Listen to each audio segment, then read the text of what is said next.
Fabrício Naitz, que segue aqui comigo, gente, porque a gente vai continuar falando, trazendo destaques internacionais. Como é que você está? Tudo bem? Bom dia. Tudo bom, Lívia? Dia para puxar o fôlego desde cedo, vai ter bastante notícia, hein? Pois é, super terça nos Estados Unidos. Eu quero começar te perguntando, mas olhando para republicanos, tá? Porque as primárias do partido vão acontecer, claro, nessa super terça.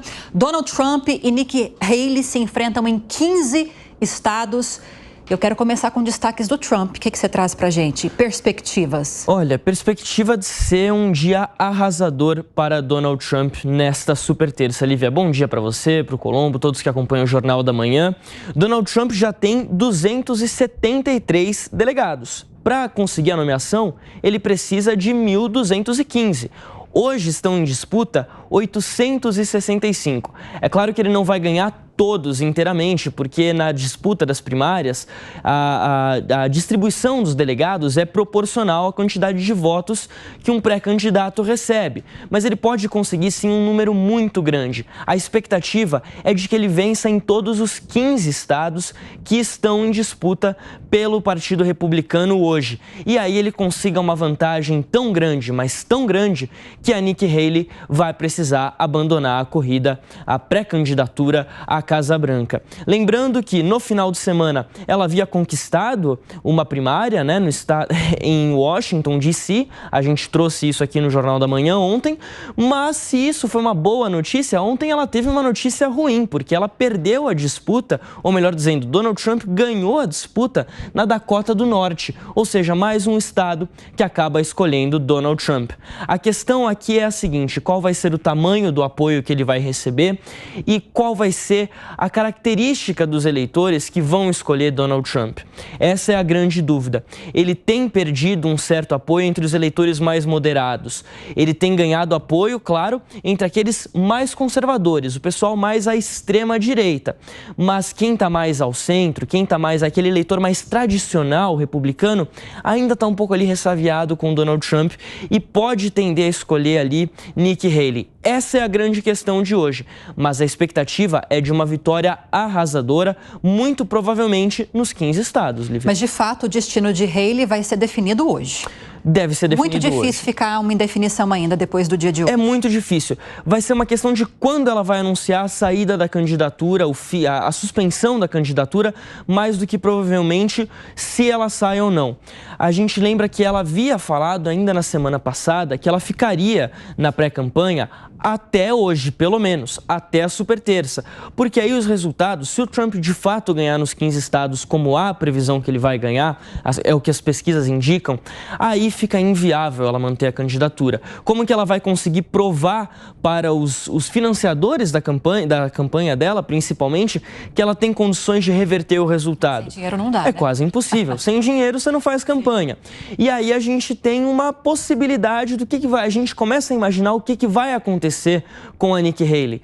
A primeira pergunta é 2028. Ontem a gente já trouxe aqui esse destaque. Se o Trump vence as eleições esse ano contra o Biden, ele não pode concorrer novamente em 2028. Então o Partido Republicano vai precisar achar um novo candidato para as próximas eleições.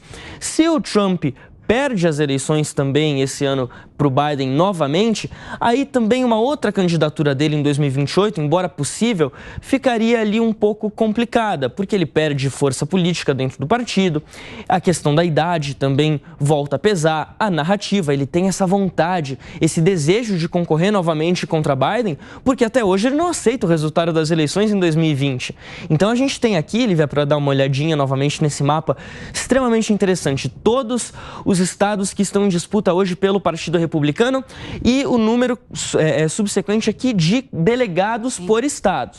A gente olha, claro, para o estado da Califórnia, 169 delegados em disputa, para o estado do Texas, 150 delegados, e é importante a gente destacar aqui como que foi, por exemplo, em 2020. Olha só, em 2020, nas eleições, de fato, na disputa entre Trump e Biden, o Trump perdeu na Califórnia. Quem ganhou foi o Biden. É um estado que dá muitos delegados na eleição, 55 delegados.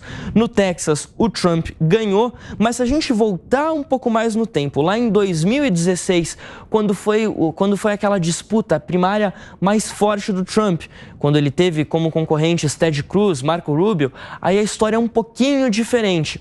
Ele perdeu no Texas em 2016 para o Ted Cruz teve 43% dos votos. Na Califórnia ele ganhou 74%, mas aí tem uma questão, já não era mais a super terça. A maioria dos candidatos, dos pré-candidatos já tinham deixado a corrida, abandonado a corrida, porque o Trump já tinha uma vantagem muito grande e aí ele foi praticamente sozinho para essa disputa na Califórnia. Mas dos 15 estados que estão aqui em disputa hoje, em 2016, esses 15 estados, em 2016, ele ganhou 8, perdeu 7. Também a mesma coisa em 2020. Ganhou 8 estados, perdeu 7, mas em 2020, apesar dele ter vencido em mais estados contra Biden, o número de delegados que o Biden conquistou nesses estados foi maior. Então a gente vai ficar de olho nisso. Qual é o tamanho do apoio que ele recebe e o que acontece com o Nikki Haley a partir de hoje à noite já. A gente já começa a descobrir. Amanhã tem muito assunto pra gente aqui no Jornal da Manhã. Hoje ainda tem bastante assunto, não é só amanhã não. Amanhã entre nós, eu digo. Opa! Bom trabalho para você. Deixa eu ouvir agora o Zé Maria Trindade a respeito dessas eleições nos Estados Unidos, porque parece que o caminho vai se iluminando para Donald Trump. Tem essa perspectiva, essa previsão de vitória que o Naides que trouxe para a gente nesta super terça. Ontem a Suprema Corte dos Estados Unidos definiu favoravelmente a ele, disse que por uma questão de competência, os estados não cabe aos estados definirem quem pode ou não ser candidato à presidência da República e com isso ele segue, pelo menos por enquanto, no jogo. Vai ficando cada vez melhor para ele, né? Sim, esta decisão da Suprema Corte norte-americana é um passaporte de Donald Trump para o segundo mandato como presidente dos Estados Unidos. Fica esta maior democracia do mundo nos Estados Unidos comprovada a tese de que quem mata um político é o sufocamento por falta de votos. Quem tem votos continua assim na disputa. Donald Trump vai ganhar essa indicação, não tem a menor dúvida, será o indicado pelo partido político e vai ser o próximo presidente da República. Ele tem apoio e há uma demonstração disso. O mais incrível é que republicanos e democratas torcem por essa disputa entre Donald Trump e Joe Biden. Os aliados de Biden estão certos de que a maior chance dele seria contra Donald Trump, que assim como tem apoio, tem uma rejeição muito forte ali em setores de americanos, principalmente em imigrantes, negros, que a bancada feminina, o eleitorado feminino, né?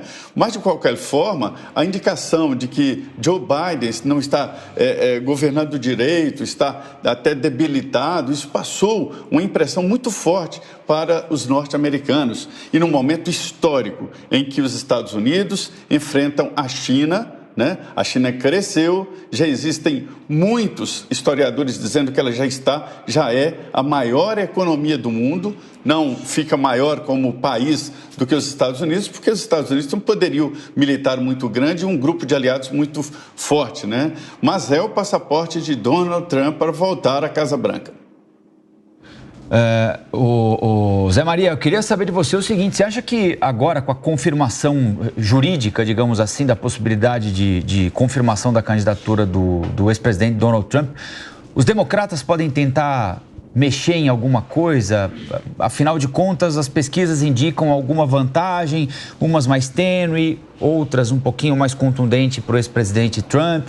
Há dúvidas em relação ao desempenho físico, intelectual do presidente Biden, porque a economia tem dado bons resultados, né? A dúvida é qual é a capacidade dele de interagir com o mundo, por exemplo, de garantir o papel de polícia do mundo que os americanos acham que tem e exercem de fato em algumas circunstâncias, né?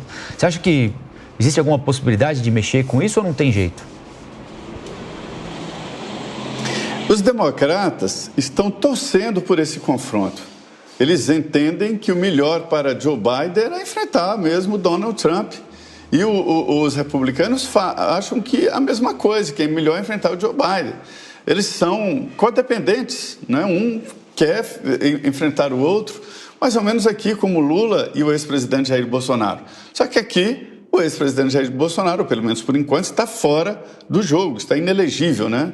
Mas lá nos Estados Unidos, esta é a tendência que, ironicamente, os dois partidos querem exatamente este confronto. Só que agora Trump volta mais forte e com essa dificuldade internacional de Joe Biden. Olha, o Joe Biden mostrou que não é tão firme para enfrentar uma realidade atual, né, de uma dificuldade mundial, inclusive com a possibilidade de guerras.